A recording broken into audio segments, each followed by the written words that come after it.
श्री कृष्ण गोविंद हरे मुरारी, हे नाथ नारायण वासुदेवा। हरे कृष्ण। भगवान श्री हरि विष्णु और माता लक्ष्मी का आशीर्वाद आप सभी भक्तों पर सदा सर्वदा बना रहे और आप सभी भक्तों का दिन शुभ और मंगलमय हो। आज हम श्रवण करेंगे वैशाख मास महात्म्य अध्याय 20 का। प्रिय भक्तों, महात्म्य कथा को सुनने से पहले एक बहुत ही सुंदर कथा को सुनते हैं, जिससे हम जानेंगे कि श्री विष्णु भगवान के सिर्फ दीप की रक्षा का क्या फल होता है। दीप जलाना तो बहुत बड़ा फल है। सतयुग की बात है। एक समय में भद्राश्व नामक महान राजा हुआ करते थे। भद्राश्व बहुत ही शक्तिशाली राजा थे। एक बार उनके राज्य में अगस्त्य मुनि आए। अगस्त्य मुनि राजमहल में भी पधारे। राजा ने उनकी खूब आवभगत की।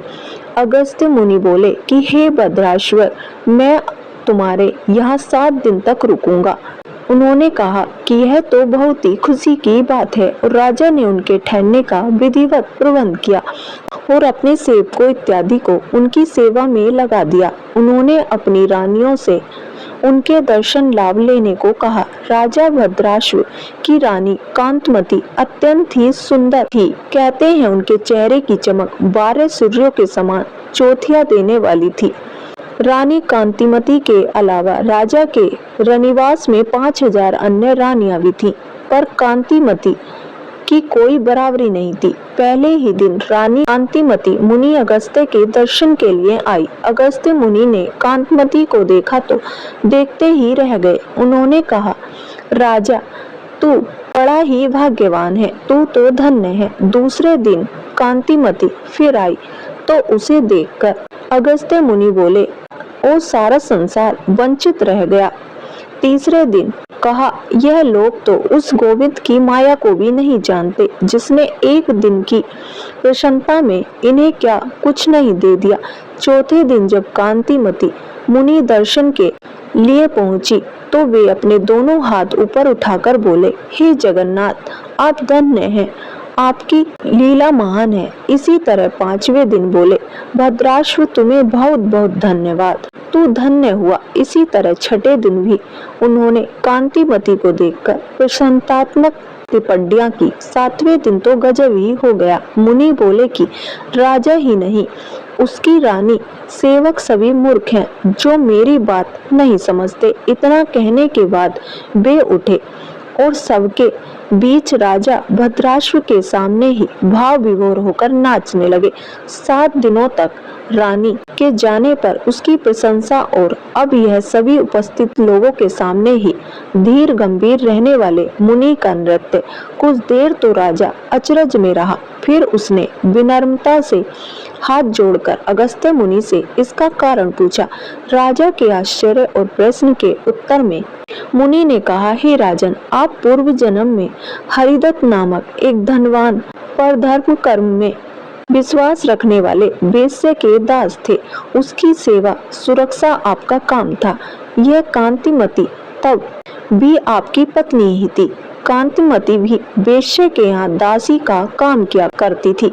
एक बार वेश्या ने फैसला किया कि वह अश्विन मास की द्वादशी का व्रत रख के भगवान विष्णु के मंदिर में विधिवत पूजा करेंगे। समय आने पर वेश्या ने सारी तैयारियां कर ली और मंदिर के लिए उसने प्रस्थान किया। तुम दोनों उसके भरोसेमंद नौकर थे, इसलिए उसने न सिर्फ तुम दोनों को अपने साथ लिया, बल्कि पूजा प्रबंध में भी तुम्हें साथ ही रखा। जब पूजा समाप्त हो गई और शाम को वेश्या घर लौटने लगा तो उसने तुम दोनों को जिम्मेदारी दी कि तुम लोग भगवान विष्णु के आगे जलाए हुए दीपक को बुझने नहीं दोगे। तुम दोनों पति पत्नी ने रात भर दीपक के सामने बैठकर काटा। दीपक को एक क्षण के लिए भी तुमने बुझने नहीं दिया। जब तक पूरी तरह सुबह ना हुई तुम नहीं उठे। तुम दोनों ने रक्षापाल की भूमिका बहुत ध्यान पूर्वक निभाई। बहुत समय के बाद, उम्र पूरी होने के बाद दोनों थोड़े से ही अंतराल पर मृत्यु को प्राप्त हुए। राजा, तुम तो महान राजा प्रियव्रत के वहां पैदा हुए, राजकुमार बने और उस जन्म में दासी रही। यह कांतमती उस पुण्य के प्रताप से आज तुम्हारी रानी है। वह दीपक तो वेश्या का था, उसके यत्न और धन से जलाया हुआ था। तुमने तो बस उसको जलते रहने की देख रेख ही की थी। यदि केवल इतने से ही का पुण्य प्रताप यह फल दे सकता है, तो जो विष्णु मंदिर में दीप जलाएगा उसको कितना पुण्य फल मिलेगा। इसलिए मैंने कहा था कि सब संसार इससे वंचित रह गया। सबको मूर्ख मैंने इसलिए कहा कि सब कुछ को देखते हुए भगवान विष्णु के दीपदान के महत्व को लोग नहीं जानते। अपने को धन्यवाद इसलिए दिया कि मुझे सब कार्यों में महज श्री विष्णु ही सोचते हैं, और तुम्हें और कांतिमती को धन्य इसलिए कहा कि तुमने दूसरे के जलाए दीप की रक्षा की, इस तरह मन लगाकर की। राजा भद्राश्व अगस्त्य का उत्तर सुनकर संतुष्ट हुए और उन्होंने अगस्त्य मुनि का धन्यवाद किया। तो हे प्रिय भक्तों, इस कथा से हमने जाना कि कितना पुण्य फल है विष्णु मंदिर के घी के दीपक को जलाने का। उम्मीद करती हूँ आपको कथा पसंद आई होगी। तो आइए मन में गौरी पुत्र गणेश और अपने सभी कुलिश देवी देवताओं का ध्यान करते हुए वैशाख मास महात्म्य का रसपान करते हैं। पिछले अध्याय में सत्यनिष्ठ और तपोनिष्ठ की पावन कथा सुनी थी और भागवत कथा के श्रवण और महत्व को जाना। आज इस अध्याय में राजा पुरुयश की पावन कथा को सुनेंगे। तो आइए प्रारंभ करते हैं। एक बार प्रेम से बोलिए गौरी पुत्र गणेश की जय, लक्ष्मी नारायण भगवान की जय। ओम नमः शिवाय। श्री शुद्धदेव जी बोले, हे राजन, मधुसूदन भगवान के प्यारे पाप नाशक वैशाख महात्म्य का फल भी सुनो।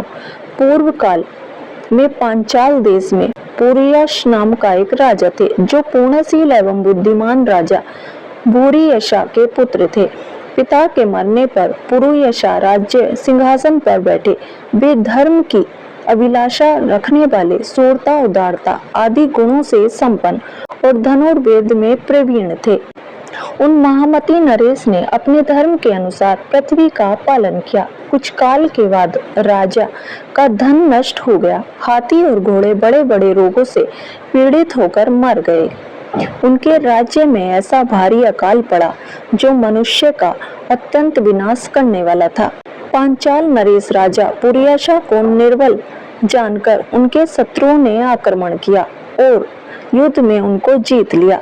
तदंतर पराजित हुए राजा ने अपनी पत्नी सीखनी के साथ पर्वत की कंदरा में प्रवेश किया। साथ में दासी आदि सेवक गण भी थे। इस प्रकार छिपे रहकर राजा मन ही मन विचार करने लगे कि मेरी यह क्या अवस्था हो गई। मैं जन्म और कर्म से शुद्ध हूँ, माता और पिता के हित में तत्पर रहा हूँ, गुरु भक्त, उदार, ब्राह्मणों का सेवक, धर्म परायण, सब प्राणियों के प्रति दयालु, देव पूजक और जितेंद्रिय भी हूँ। फिर किस कर्म से मुझे यह विशेष दुख देने वाली दरिद्रता प्राप्त हुई है? किस कर्म से मेरी पराजय हुई और किस कर्म के फल स्वरूप मुझे यह वनवास मिला है?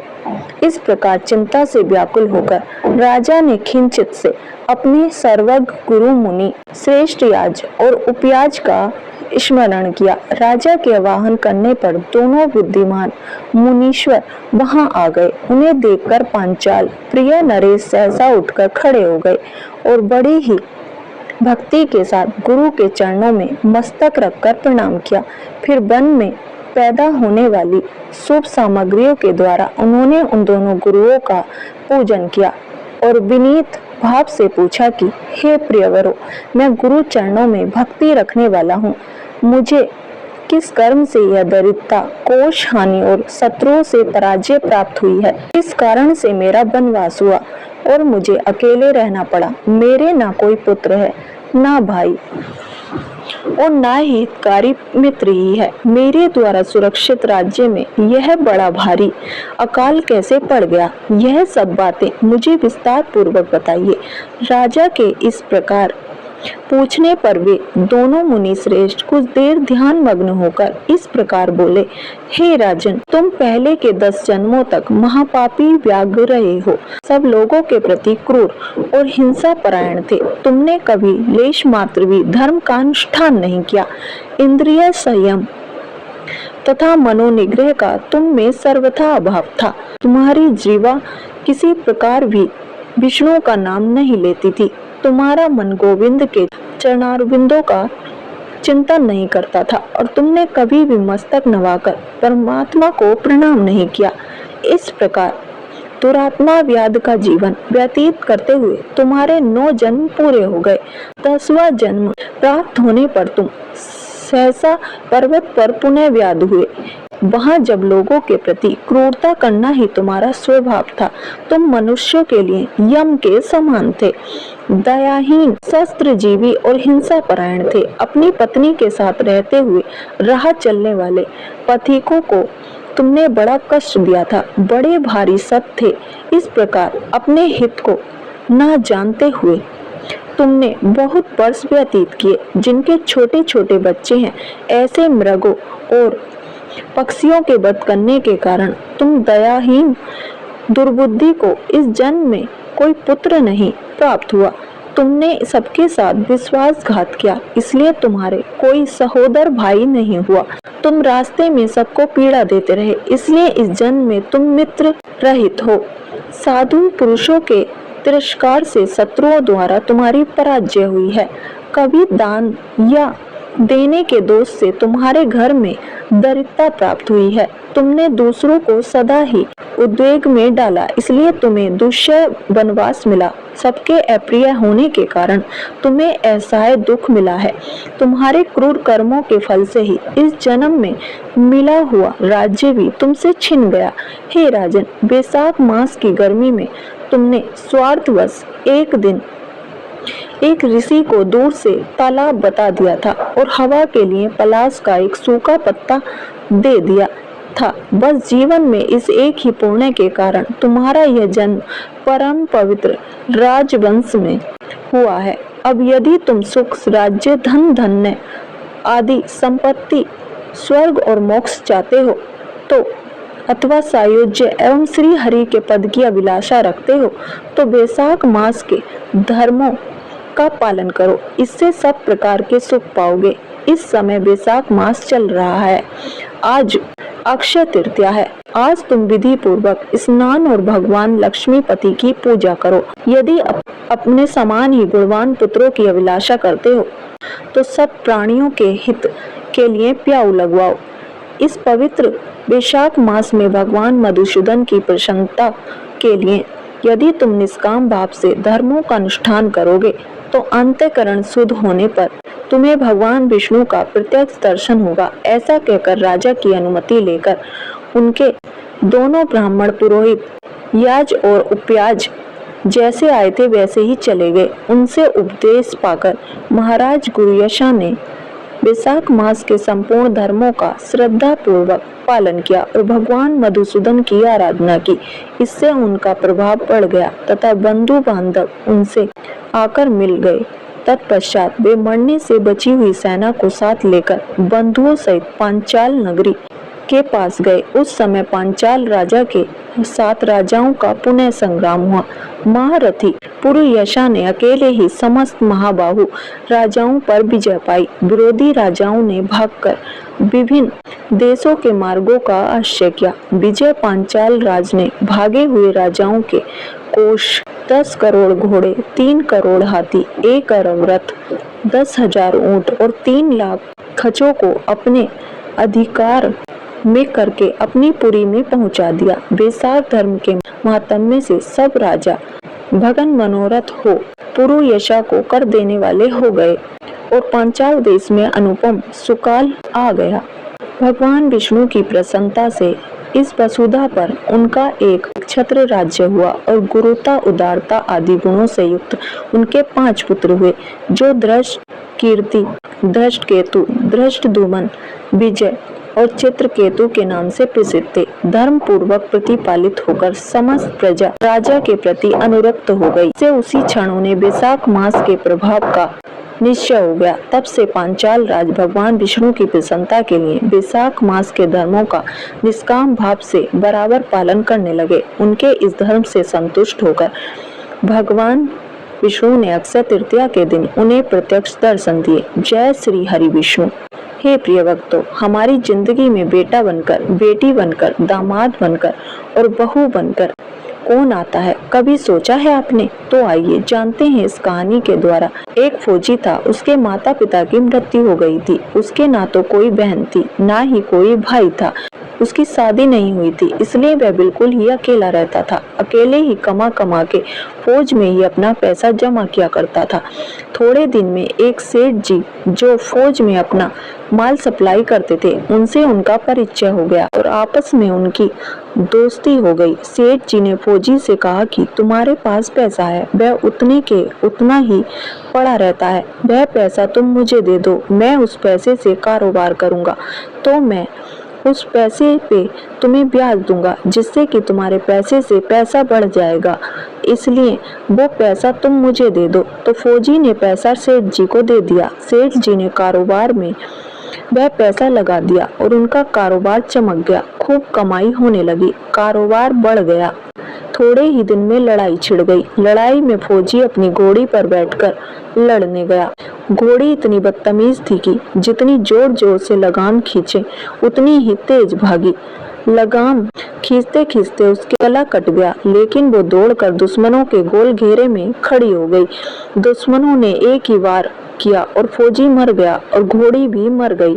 अब सेठ जी को जब यह मालूम हुआ कि फौजी मर गया तो सेठ जी बड़े खुश हुए कि पैसे का उत्तराधिकारी भी नहीं है, ना ही अब यह पैसा किसी को देना पड़ेगा और अब मेरे पास पैसा भी हो गया, कारोबार भी चमक गया और लेने वाला भी नहीं है। तो सेठ जी बड़े खुश हुए। कुछ ही दिन के बाद सेठ जी के घर में लड़का पैदा हो गया। अब सेठ जी और खुश हो गए कि भगवान की बड़ी दया हो गई, बेटा भी हो गया, खूब पैसा भी हो गया, कारोबार भी हो गया, लड़का भी पैदा हो गया, लेने वाला भी मर गया। सेठ जी बहुत खुश हुए। वो लड़का इतना होशियार था कि पढ़ने लिखने में बहुत होशियार था और बहुत ही समझदार भी था। सेठ जी ने उसे पढ़ाया लिखाया। जब वह पढ़ लिख कर बड़ा हो गया तो सोचा कि अब यह कारोबार संभाल लेगा, चलो अब इसकी शादी कर देते हैं। शादी करते ही घर में बहू रानी भी आ गई। अब उन्होंने सोचा कि चलो बच्चे की शादी हो गई, अब कारोबार संभाल लेगा। लेकिन कुछ ही दिन में बच्चे की तबीयत खराब हो गई। अब सेठ जी डॉक्टर के पास, हकीम के पास, वैद्य के पास दौड़ रहे हैं। वैद्य जी जो भी दवा खिला रहे हैं वह दवा असर ही नहीं करती, बीमारी बढ़ती ही जा रही है, पैसा बर्बाद हो रहा है और बीमारी बढ़ती ही जा रही है, रोग कटने का नाम ही नहीं ले रहा है और पैसा भी खूब लग रहा है। अंत में डॉक्टर ने कह दिया कि मर्ज लाइलाज हो गया है, इस बीमारी की कोई भी इलाज नहीं है, अब असाध्य रोग हो गया है, यह बच्चा 2 दिन में मर जाएगा। डॉक्टरों के जवाब देने पर सेठ जी निराश होकर बच्चे को लेकर रोते हुए आ रहे थे कि रास्ते में ही एक आदमी मिल गया। उन्होंने कहा कि अरे सेठ, क्या हुआ, इतने दुखी क्यों लग रहे हो? सेठ जी ने कहा कि यह मेरा जवान बेटा था, हमने सोचा बुढ़ापे में हमारी मदद करेगा, अब यह बीमार हो गया, बीमार होते ही हमने इसके इलाज के लिए खूब पैसा खर्च कर दिया, जिसने जितना मांगा उतना दिया, लेकिन आज डॉक्टरों ने जवाब दे दिया कि अब यह नहीं बचेगा, असाध्य रोग हो गया, इसे लाइलाज मर्ज है, अब ले जाओ घर, 2 दिन में मर जाएगा। आदमी ने कहा कि अरे सेठ जी, तुम क्यों दिल छोटा कर रहे हो? मेरे पड़ोस में ही एक वैद्य जी रहते हैं जो कि दवा देते हैं, 2 आने की पुड़िया खाकर मुर्दा भी उठकर खड़ा हो जाता है, जल्दी से तुम वैद्य जी की दवा ले आओ। सेठ जी दौड़े दौड़े गए, 2 आने की पुड़िया ले आए और पैसा दे दिया। दवाई की पुड़िया बच्चे को खिलाई, बच्चा पुड़िया खाते ही मर गया। अब सेठ जी रो रहे हैं, सेठानी जी भी रो रही हैं और घर में बहू रानी और पूरा गांव भी रो रहा है। गांव में शोर मच गया कि बहू रानी की कमर जवानी में ही टूट गई। सब लोग रो रहे हैं। तब तक एक महात्मा जी आए। उन्होंने कहा, भाई यह रोना धोना क्यों है? लोग बोले, इस सेठ का एक ही जवान लड़का था, वो भी मर गया, इसलिए सब लोग रो रहे हैं, सब दुखी हो रहे हैं। महात्मा बोले, सेठ जी रोना क्यों? सेठ बोले, महाराज जिसका जवान बेटा मर गया मर जाए वो रोएगा नहीं तो क्या करेगा? महात्मा बोले, तो आपको क्यों रोना? सेठ जी बोले, मेरा बेटा मरा तो किसको रोना है? महात्मा जी बोले कि उस दिन तो आप बड़े खुश हुए थे। सेठ जी ने पूछा, किस दिन? महात्मा बोले, फौजी ने जिस दिन आपको पैसा दिया था। सेठ जी बोले, हाँ तो कारोबार के लिए पैसा मिला था तो खुशी तो होनी थी। महात्मा जी बोले, और उस दिन तो आपकी खुशी का ठिकाना ही नहीं था। सेठ जी ने पूछा, किस दिन? महात्मा बोले, अरे जिस दिन फौजी मर गया, सोचा कि अब तो पैसा भी नहीं देना पड़ेगा, माल भी बहुत हो गया, कारोबार भी खूब चमक गया, अब देना भी नहीं पड़ेगा, तब तो बहुत खुश थे। सेठ जी बोले कि हाँ महाराज खुश तो था। फिर महात्मा बोले, और उस दिन तो आपकी खुशी का ठिकाना ही नहीं था, पता नहीं कितनी मिठाइयाँ बट गई थी। सेठ जी बोले, किस दिन? महात्मा ने बोला, अरे जिस दिन लड़का पैदा हुआ था। सेठ जी बोले, महाराज लड़का पैदा होता है तो सब खुशी ही होते हैं, मैं भी हो गया तो इसमें कौन सी बड़ी बात थी? महात्मा बोले, उस दिन तो खुशी से आपके पैर जमीन पर नहीं पड़ते थे। सेठ जी ने पूछा, किस दिन? महात्मा बोले, अरे जिस दिन बेटा ब्याहने जा रहा था। सेठ जी बोले, महाराज बेटा ब्याहने जाता है तो हर आदमी खुश ही होता है, तो मैं भी खुश हो गया। महात्मा बोले, तो जब इतनी बार खुश हो गए तो जरा सी बात के लिए रो क्यों रहे हो? सेठ जी बोले, महाराज ये जरा सी बात है, जवान बेटा मर गया, यह कोई जरा सी बात होती है? महात्मा बोले, अरे सेठ जी वही फौजी पैसा लेने के लिए बेटा बनकर आ गया था, पढ़ने लिखने में, खाने में, पहनने में और शौक के श्रृंगार में जितना लगाना था लगाया, शादी ब्याह में भी सब लग गया और ब्याज दर ब्याज लगाकर डॉक्टरों को दिलवा दिया। अब जब 2 आने बच गए थे तो वो भी बेद जी को दिलवा दिए और खाकर मर गया। अब कर्मों का लेना देना पूरा हो गया था, इसलिए वो चला गया। सेठ जी ने कहा, हमारे साथ तो कर्मों का लेन देन था, चलो हमारे साथ तो जो हुआ सो हुआ, लेकिन वो जवान बहू रानी घर में रो रही है, जवानी में उसको धोखा देकर विधवा बनाकर चला गया। बेचारी उस बहू का क्या जुर्म था? उसके साथ ऐसा गुनाह क्यों हुआ? फिर महात्मा बोले, यह वही घोड़ी है जिसने जवानी में उसको धोखा दिया था, इसलिए इसने भी जवानी में उसको धोखा दे दिया। हे प्रिय भक्तों, यही कहानी हम सभी की भी है। जो हमने बोया था वही हमें मिल रहा है, इसलिए किसी को दोष मत देना, दोषी मत देखना, हमारा भी स्वयं का दोष है। इंद्रियों की हर क्रिया में और मन के विकल्पों के बहते प्रवाह के काल में उसके मात्र ज्ञाता दृष्टा रहकर अपने स्वभाव में रहने का पुरुषार्थ करना ही हमारा एकमात्र कर्तव्य है। आगम वेद शास्त्र व पुराणों के साथ साथ सभी साधु संतों का कहना है कि यह संसार कर्मों का लेखा जोखा है। इसमें जो भी जीव चैतन्य अर्थात आत्मा के स्वयं के स्वरूप स्वभाव को जान लेगा, वो समझदारी से भव सागर पार हो जाएगा। जय श्री कृष्ण। नाशक स्रोत के बारे में महात्मा पुष्कर कहते हैं कि मनुष्य की मलिनता बस चोरी, हत्या और स्त्री कमन आदि विभिन्न पाप करता है, पर जब मन बहुत शुद्ध होता है तब उसे इन पापों से मुक्ति की इच्छा होती है। उस समय भगवान नारायण की दिव्य स्तुति करने से समस्त पापों का प्रायश्चित पूर्ण होता है, इसलिए इस दिव्य स्रोत का नाम समस्त पाप नाशक स्रोत है। तो आइए पूरे प्रसन्नचित्त मन से इसे श्रवण करते हैं।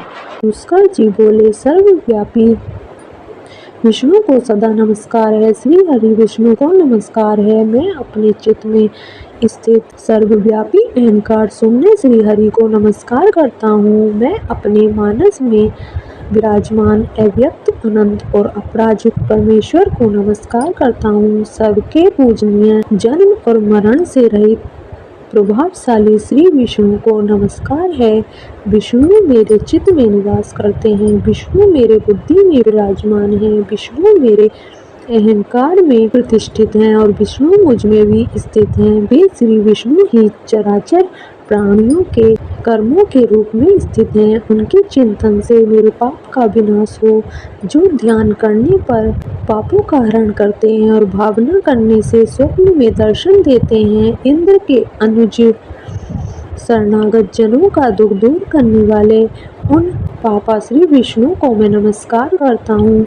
मैं इस निराधार जगत में अज्ञान के अंधकार में डूबते हुए को हाथ का सहारा देने वाले पर स्वरूप श्री विष्णु के सन्मुख नतमस्तक होता हूँ। सर्वेश्वर प्रभु कमल नयन परमात्मन ऋषिकेश आपको नमस्कार है। इंद्रियों के स्वामी श्री विष्णु आपको नमस्कार है। नरसिंह अनंत स्वरूप गोविंद समस्त भूत प्राणियों की सृष्टि करने वाले के सब मेरे द्वारा जो दूर वचन कहा गया हो अथवा पाप पूर्ण चिंतन किया गया हो, मेरे उन सभी पापों का प्रशमन कीजिए।